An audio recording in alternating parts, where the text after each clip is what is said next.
Hello, good morning, good morning. Welcome to the Good Morning Education Show. It's been an amazing Good experience so morning. far. Good morning, Uh, Mr. Rotimi. Good morning. It's been a long time. We're back. I've missed that bell of blessing. Yeah, it's been a Yeah. great time. Yes. it's, So, for it's a those of you, century ago. I'm telling you, we just had to come back. We that, had to that do was this. COVID now. During COVID Yeah, we had from 2020. 2020, we went to 2021, went to 2022, and then we began to uh, shut down a little bit. We came back a bit towards the end of 2022, and then we did one in 2023, but that was it. So for 2 years, we've been offline. We've played some recorded sessions in between, but we are back and we're starting with Saturdays for now.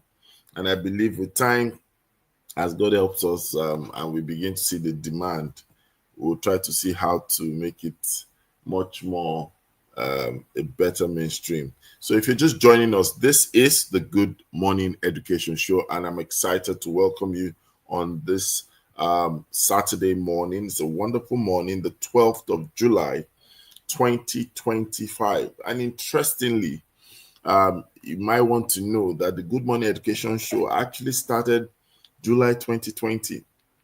So if we're to look at it, it's like it's 5 years coming. And we are excited to be here. We're excited to be live with you, and it's just going to be an amazing time. It's going to be an amazing time, right? On the Good Morning Education Show, we always try to bring you information, conversation within and around the world of education. It's always an amazing time. We've had conversations around tech, around school operations, school excellence, school management, different things, and we sometimes get the opportunity to have guests on the show, right? Our guests sometimes join us and they share their thoughts. And we have several perspectives. They bring their views, they bring their expertise, and it becomes an amazing time. And today we have the tech prophet, as we used to call it, Prophet Jude. Jude Ashedu is in the building, ladies and gentlemen, and we will be together having a conversation around the topic of today.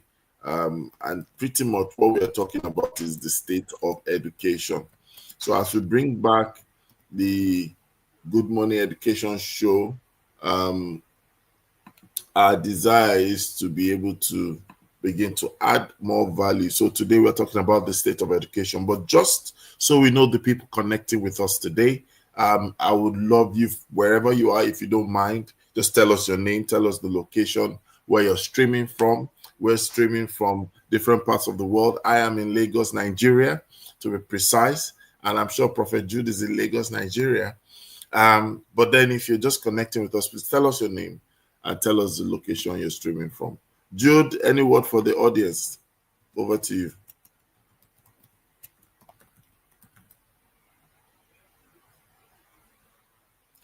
Jude, can you hear me?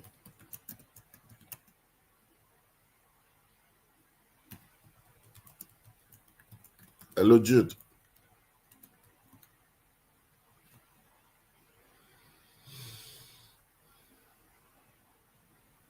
Jude, can you hear me?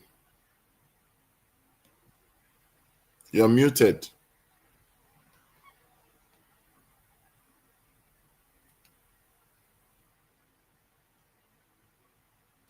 Jude, you're muted.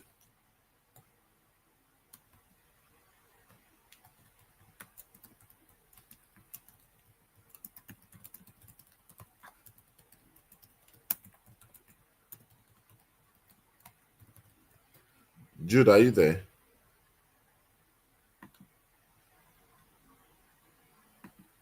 Okay, so I think he has his mic muted, and I believe that we'll be able to get to hear from Jude shortly. All right. Okay, so today on the Good Morning Education Show, probably Jude will have to connect with us again. We will be talking about the state of education, the state of education. And it's an important topic, it's an important conversation, and we will find a way to, you know, just have a conversation. I'm sure everyone has heard about several things within education, whether you're talking about the tertiary space, whether you're talking about the K-12 industry, you're talking about the administrative space and phase. But it's just telling us that there's a lot happening in education. And on the Good Morning Education Show, what we try to do is just to explore perspectives and sometimes take a position that stakeholders, regulators could just spend some time to listen to, spend some time to hear, spend some time to deliberate, and also get some clues. And we also are willing to be of help as much as possible. And also those who are practitioners, professionals, experts, and stakeholders, this is just an opportunity for you to also have a glimpse of what is expected, of what you can do. And of course, you can also give us a recommendation from your end and your perspective, whether you're in Nigeria, you're outside Nigeria.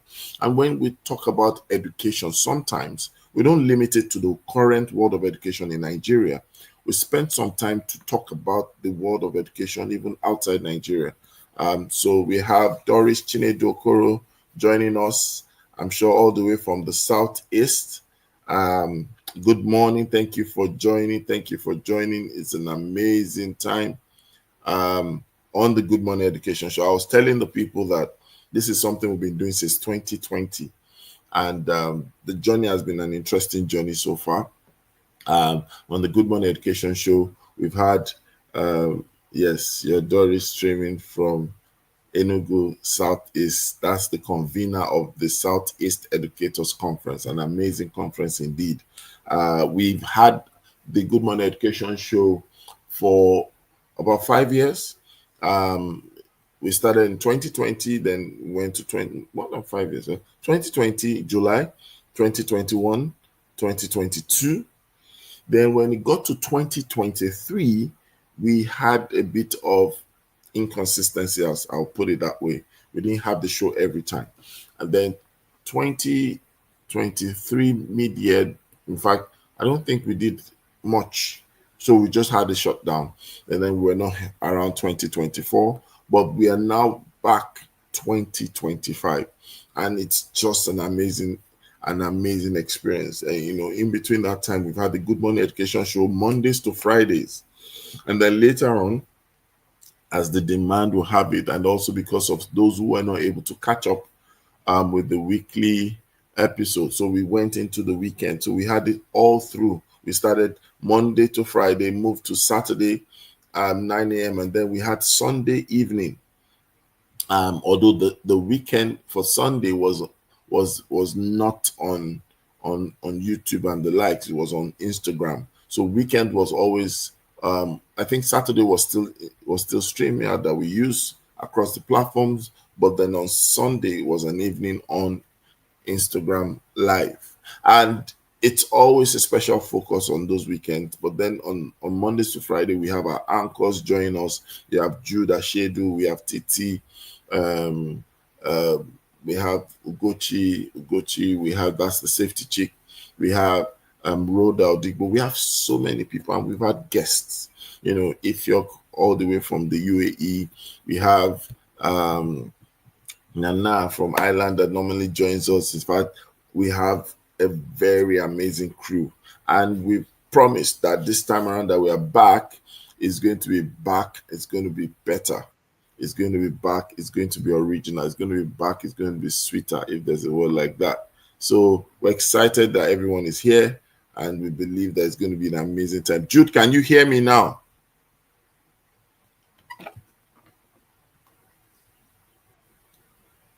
Jude, can you hear me Yes, now? I can hear you clear. Finally, praise the Lord. Finally, you can hear me. So I was just telling the audience about the Good Morning Education Show. I want you to say hello to the audience now.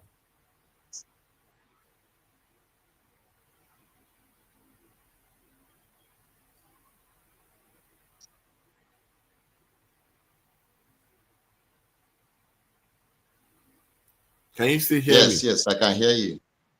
Yes. So say hello to the audience.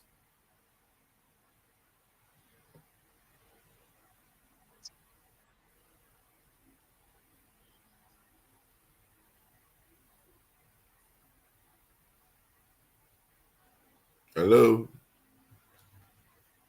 Jude. I can't hear you.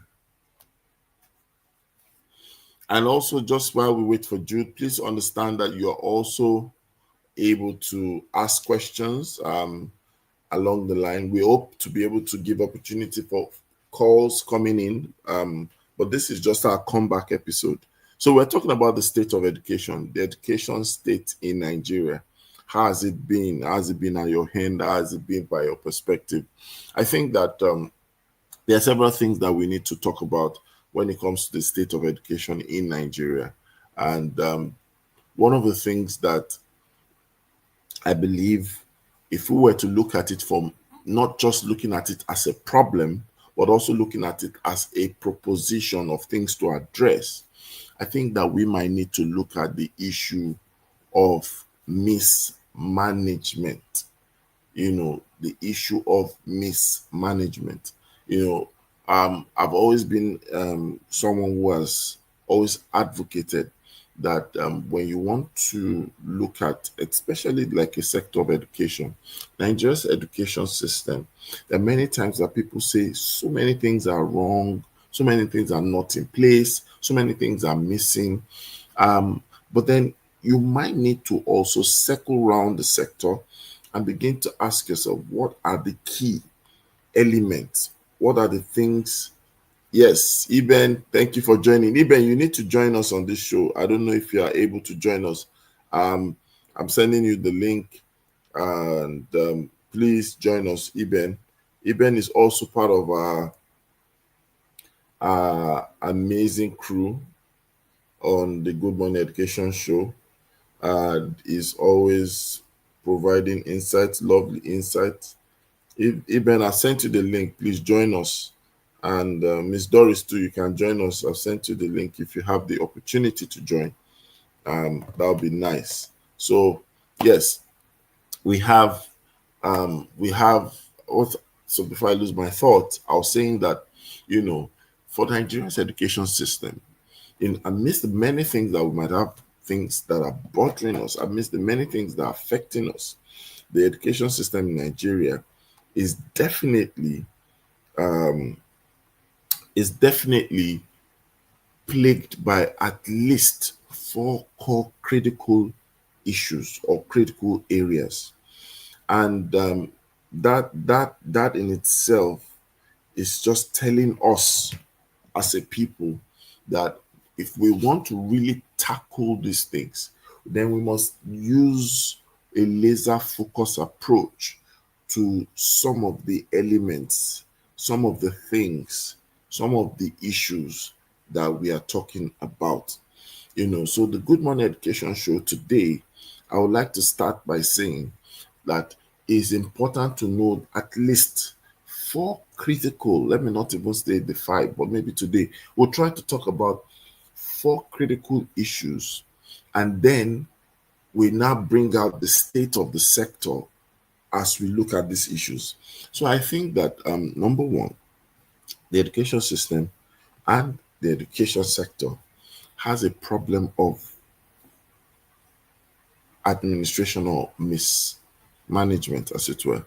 You have a major mismanagement of the sector. And we must understand why I said that. Because if you think about it from top to bottom over the years, and then you think about the trajectory and the patterns, you will see that every time you begin to point out about the things you don't like, when you try to look at the things that need fixing, and you see from time to time the gaps, you'll realize that really, in terms of administrator level, in terms of regulatory level, there is a big part of mismanagement. Then another part, which is a bit of a mainstream factor, is that, and it affects all and sundry, is that we have a teacher supply issue. So we have a teacher supply issue, But as we're talking about it, that we don't have enough teachers, we also don't have quality teachers. So as you're talking about teacher supply, you're also talking about teacher quality. And these two, right, if you think about it, is as almost like a Siamese twins. They go together, So even the ones that are available, there's the issue of development approach, there's the issue of quality issue around that. And then you have major funding, you know, funding, funding issue, funding issue, So as you have a quality of teacher issue, you have a limited supply of teacher issue. In some situations, I've heard scenarios where, let's say, for example, you're talking about secondary school education. We've heard that there are even certain subjects that you can hardly find enough teachers on that subject matter. So let's say, for example, in the sciences, we've heard many people say on the show, we've even heard people say from conversation to conversation that you don't have physics teachers, you don't have enough chemistry teachers. Some people have to even have to swap and share, just to be able to meet up with the demands. And that's just to tell you that the issues are there, and then there's a lot of funding that is not happening. And that sometimes, can be an issue. Hello, Piros, good morning. We're talking about a comeback show, the Good Morning Education Show. And today, our focus today is the state of education. And I was just looking at it as coincidentally coming back on the Good Morning Education Show. We just realized that we started 2020. The show started July, I think July 4th or so, 3rd or 4th, 2020. And now it's 2025. So the show is 5 years old. Before we went totally off in 2023, we had the 2020, we had 2021, we had 2022. 3 years consistently showing up, rain or shine, in city, out of station, Mondays to Fridays. At some point in time, we added Saturdays and Sundays to it. It was amazing. Trust me, guys. And, it's just feeling so, how do I put it? So real that we are back on the show. So today is just an introductory and comeback episode. We're not going to spend too much time. We're just going to touch a bit on the topical conversation. I was joined by Jude, and I think he's been having some network issues. And just as I mentioned, I was joined by Jude. Jude just connected back with us. Let's pray that the internet or the network is cooperative with Jude's area. So we're talking about that, so we've talked about the teacher quality issue, we've talked about the teacher supply issue, we've talked about the mismanagement from the administration. That's administration issue. Jude, are you back? Yeah, I can hear you. I can hear you. I can see you. I need to get Loud that and clear. bell. I need to get that bell of blessing. That bell of blessing. So when I ring it, all the That spiritual bell, internet, the bell of good yes, network. yes. Thank you so much for joining. So we're talking about the state of education, and I was giving like a kind of perspective that number one, there are problems, right? And apart from the Yes. problems, then we need to talk about the state.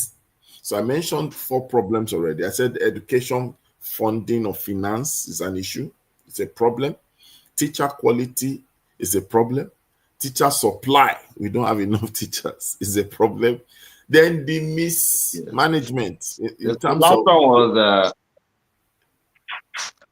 the last one yes. was I started with education funding, teacher supply, teacher quality.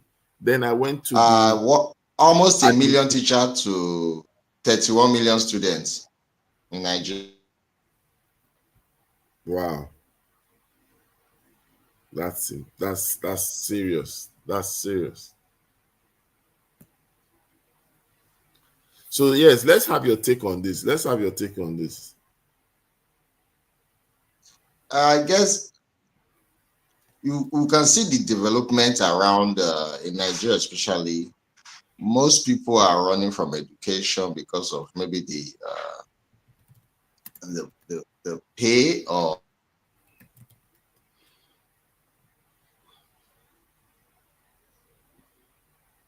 from government, parents, and students from teachers.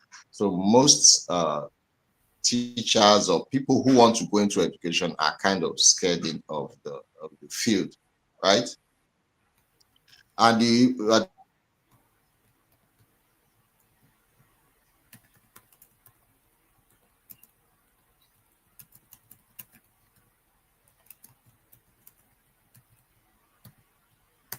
Oh dear, network seems to be attacking today.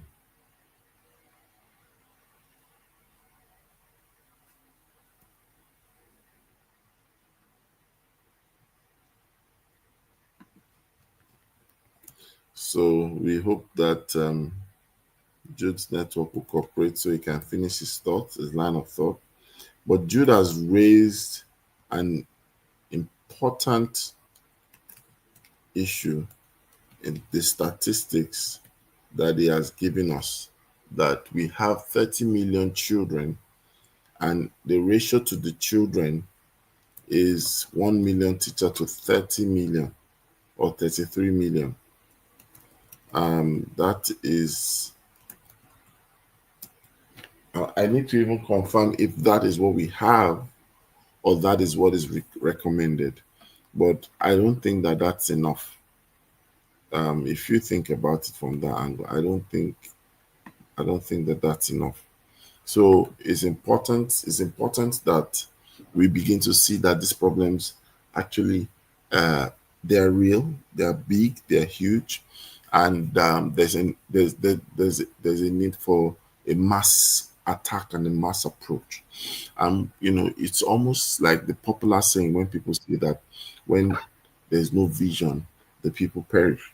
I think we need to craft out a vision that speaks to the issues as opposed to trying to just operate, tackling things without gathering the momentum. Yes, Jude, over to you. You were talking about the 1 million to 33 or 30 million children.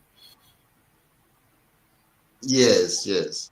That's the recent. That was just this week, yes, that it was published that in Nigeria we have maybe almost a million teachers to service 31 million students. So the ratio is staggering. The ratio is staggering, and we all know that public schools are the majority of population of students and teachers in Nigeria. So we have that has to be sorted out. How do we attract teachers? How do we attract more people into education or teaching? Or do we look for a different model of teaching and learning that will cater for the numbers? And that is irrespective of even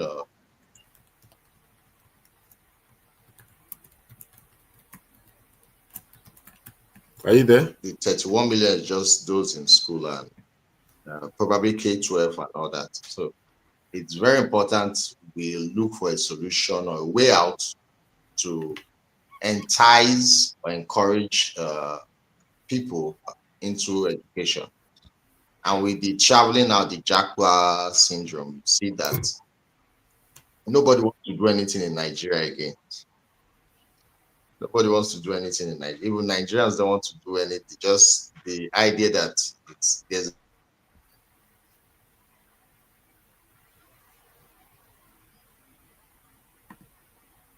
Wow. Wow. If you're just joining us, you're welcome to the Good Morning Education Show. And we're excited that you're here. It's a conversation that we're going to be having, you know, from time to time, starting back Saturdays. And, Judas, helped to shape the conversation that we've been having. And I think that to take this further, it will be interesting that we note that, okay, Jude, you're back. Welcome back. yes.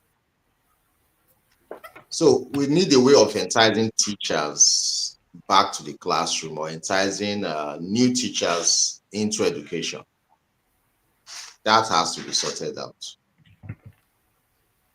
So can we entice people without addressing these two things, which I think over a period of time, people have not really understood the difference between the system of education and the model of education.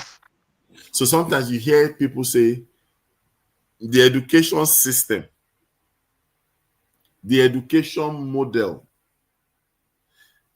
because we know that we have a system, and that system is backed up by policy and structural framework.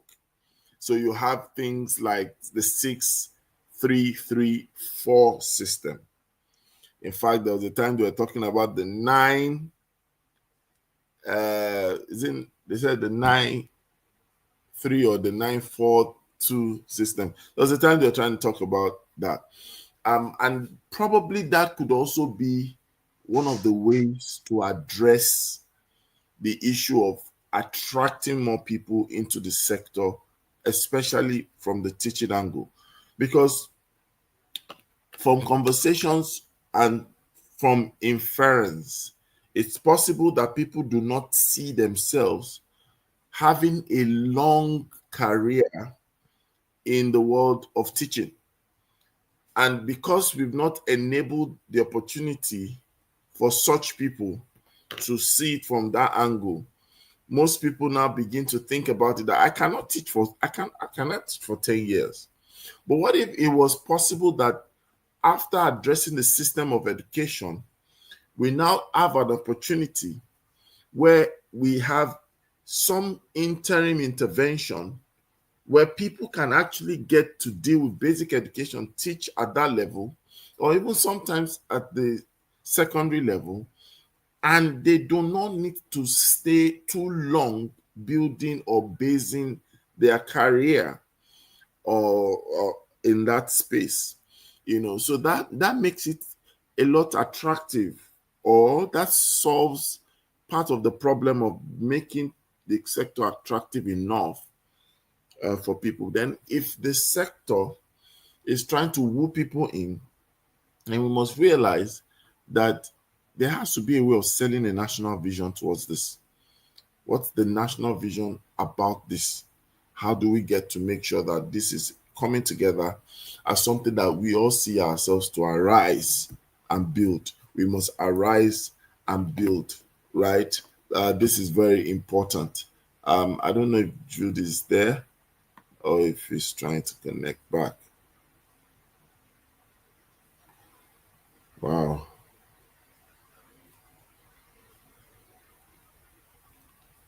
Okay.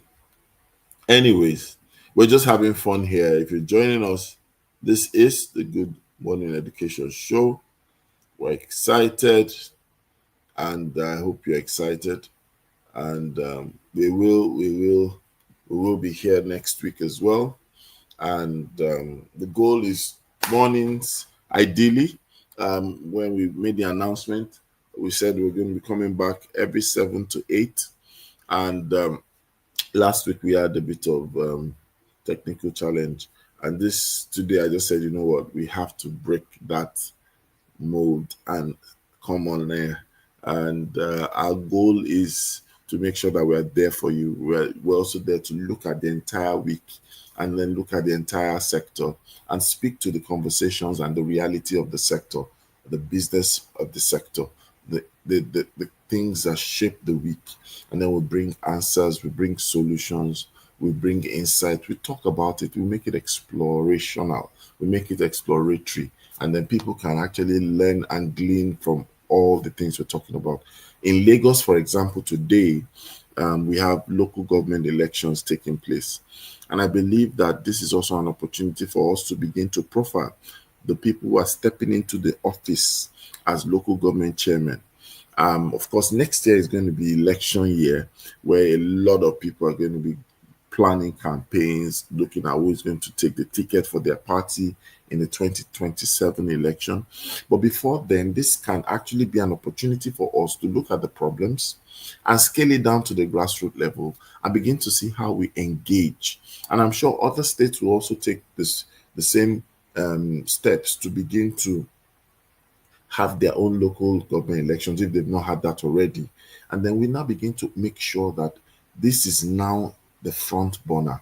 I think the approach people have taken towards education has been based on the value placed on education, the vision they have for education, and sometimes the fact that they don't have implementing partners for that. So you see, most people have reduced education intervention to exercise books, to be sharing, posters, or to sometimes to be sharing biscuits and drinks.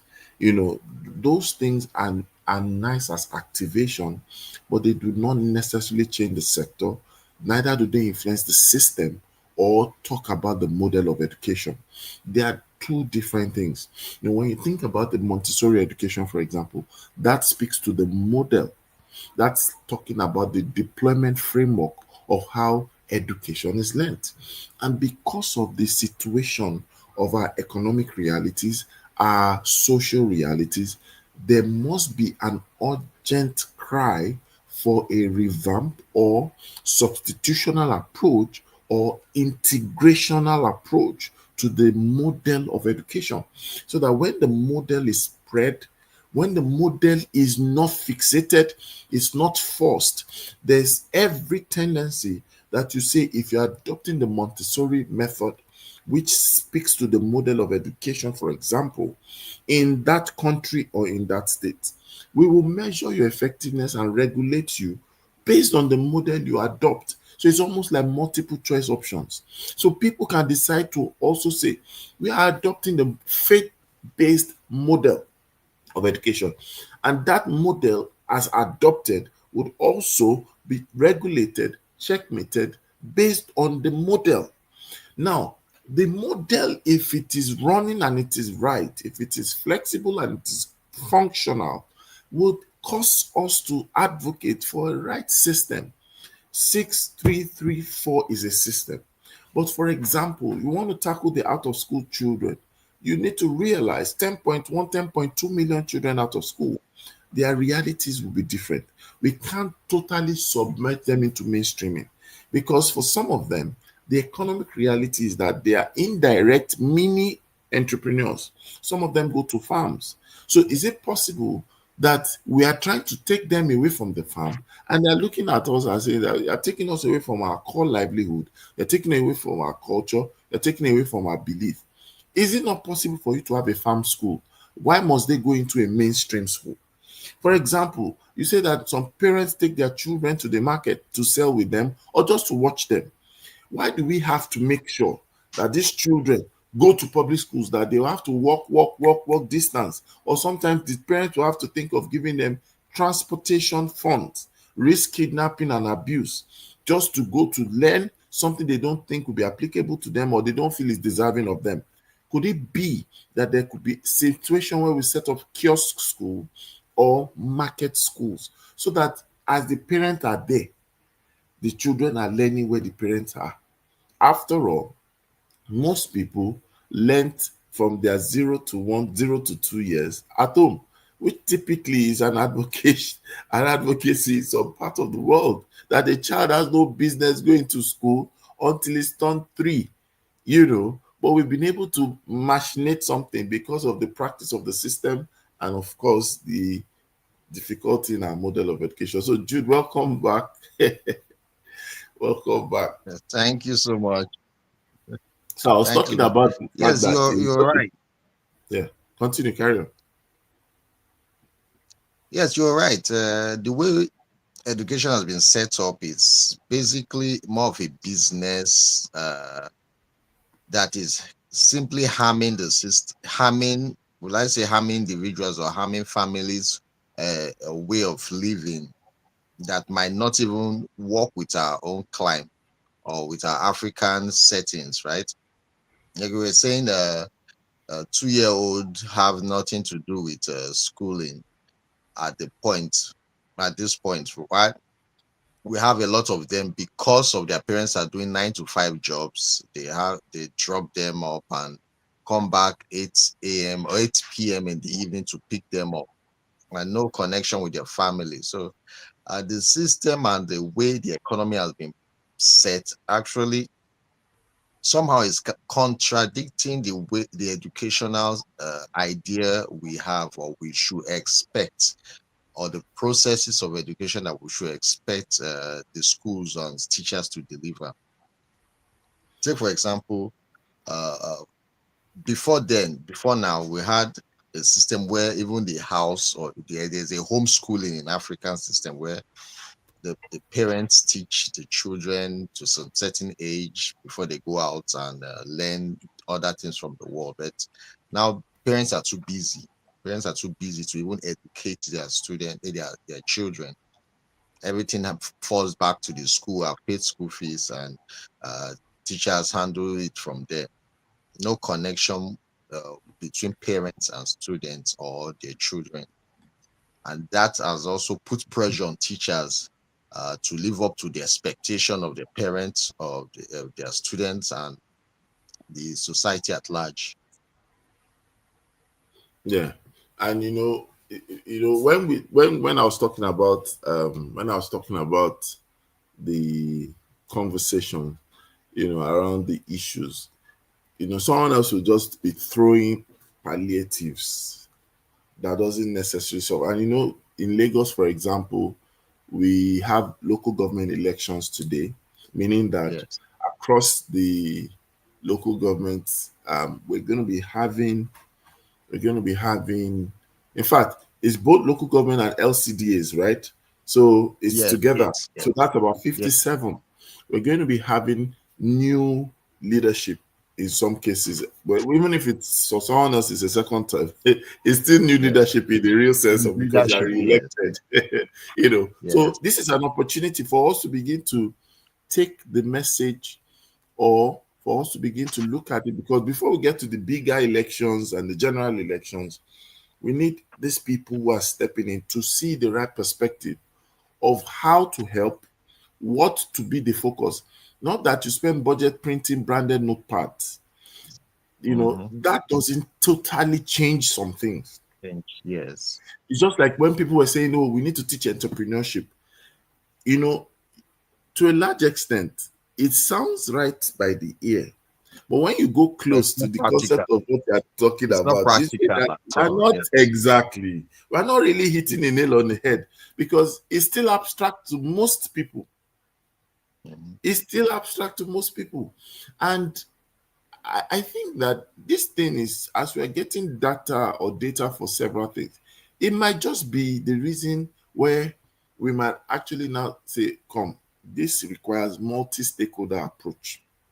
There might be need for us to even work with the regional planning, where we need to ask ourselves, how many, for example, Lagos State, how many business districts do we have? And that's why you find out that workplace setup is too polarized. So a Yeah. lot of people are working from like North Pole and living in South Pole. So what happens now is these children also have to suffer the reality of the economic demand on the Man. nation's workforce, whether it's the entrepreneurial workforce, the creative workforce, or the civil workforce. So that's why you find out that, for example, how many schools are around the civil service secretariat, that's the state secretariat? Cigarette. Because Okay. Allow that. we've not Allow that. we've not allowed a situation where the homes have designed cluster of schools servicing them, both private and public. And if they do that, and the offices are also set up in such a way, then we now begin to think of the transport system as well, so that parents can easily understand that I can actually be there for my children as I'm raising them in the way of education. Yes. But as it's structured now, transportation is being built on its own. It's a parallel. So transport transformation and development is on its own. One. Security is on its own. Education is on its own. So On it's like its own. there's no point where some of them are saying, is there a point of intersection where we all meet? There's no harmony in the system. There's no harmony in No, the structural system. none at all. None at all. So I think the thing is, when Nigeria, or especially Lagos State, when it was planned, I think they didn't see it would be booming at this point in time, the way it will boom at this point in time. So even the plan of the government, or the uh, real estate plan of the government of in Lagos State, you find that is trying to meet up with the population, is trying to meet up with new demands that weren't available when the initial plan of Lagos was structured, and talk more of other states that maybe they don't even have planning or government structured way of harmonizing all the infrastructures. so it's really something that we need to talk about and do something about. And once we're able to get to that point, I believe that we will be at the gateway of meaningful interventions, For sure. and of course domiciled to the location in question. All this one size fits all Doesn't is work. not the best. Doesn't work. It doesn't And work. we like So copying foreign arrangements. That's also a problem. well, I think Uh, because sometimes a lot of people just feel, why stress yourself by thinking hard? These people have done something, they've done the homework. The only problem with the homework is they did not factor you in question. So why don't we just see why don't you just get to do the right thing? Get yes, to begin to use the model as a reference point, and then think about our reality. And that's the way the world has been. Who would have thought that China, there's some statistics that I stumbled on this week. You know, China is I don't know, it is more than a country. it's in a different century at this point. I'm telling you, I'm telling you. As in, do you want to look at it from production, manufacturing? Do you want to look at it from tech? Do you want to look at, and these guys, Logistics, especially. they Yes, are not education, playing. They are not playing. They are not playing. It's like almost like saying that the entire country is an enterprise. enterprise. Yes, yes, yes. I'm And they've telling been you. able to they have been able to figure themselves out so quickly, and it And seems things is working for them. Yes, yes. So you don't necessarily even see the government say, "Oh, my people do business." It's like it's a DNA thing. The way they say definitely. um, Nigerians are resilient. The way you describe Nigerians as resilient people. For Chinese, I think the average Chinese person is an enterprise person, is an enterprising person. You know, if you take anything to China and show them a model, Model. dude, that thing they reproduce that thing, they replicate that thing. Once you can show them that, look, Show I them the have this, model. I have this thing, Yes, yes. forget, and that's just to tell And you I the think first. I think I think it's a good thing, though people always see the negative aspect of being piracy and all that. But I think it's a good thing. Yeah, if you are into production, you have to be thinking of way to replicate things as fast as possible. Nothing should be too difficult to Strenuous, yes, replicate. yeah, So because there's a good aspect of it where people, well, if you are replicating good things, then fine. yeah, I agree with you. I agree with you. And this is just a wake up call for those of us that are active players within the sector. We need to begin to understand it's not enough to pursue a curriculum. I think with the curriculum pursuit, we need to pursue a vision that is common to all. That we want an education that can meet industry. We want an education that will deliver on the current realities that we have as a nation, not an education that produces us to look for true reality outside. because outside. our education should be our identity. In other words, we are training and trading at the same time. We are learning and leading at the same time. Reading. That is how it has to be, you know. So, if I were to use by not necessarily an empirical statement, but by obvious, factor, we have been leading in the music space. So it's almost technical to say that you should have an education that naturally should deliver on music heritage. In other words, an average Nigerian should be known to know how to dance. Why? That's the only way to almost make it like your identity. So that wherever Identity. you go, whatever you do, there's an element that people say, oh, this is these people. Yes. This is these people. That's the I information. think the in modern schools there's this drive towards copying curriculums, British curriculum, Finland curriculum, merge curriculums, and all that. That has nothing to do with our culture. That has nothing to do with our way of life. That has nothing to do with our bloodline or DNA. So it becomes conflicting when trying to implement such culture curriculum that it doesn't fall in place with our our history doesn't fall in place even with our history in Yeah, Africa. it doesn't. So what we just need to do is to make up our minds to see that all we are doing going forward, we're taking our reality back into our education and then Education. asking questions. And the opportunity is that a new session is going to start in September. So between September. now and that new session, I think it's going to be not just a holiday of calendar activity, it should be deliberation too.